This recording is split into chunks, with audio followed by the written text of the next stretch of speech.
Stop juggling between tabs and automate your print-on-demand business right now. First, make sure you have active accounts on both Shopify and Printify. Then, from your Shopify admin dashboard, visit the Shopify App Store. In the search bar, type Printify and look for the official Printify app developed by Printify Inc. Click on it to start the installation process.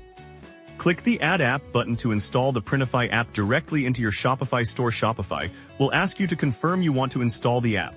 Confirm this to proceed.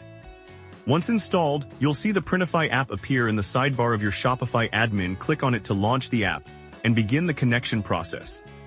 The Printify app will now prompt you to connect your existing Printify account. Click the button to sign in using your Printify email and password.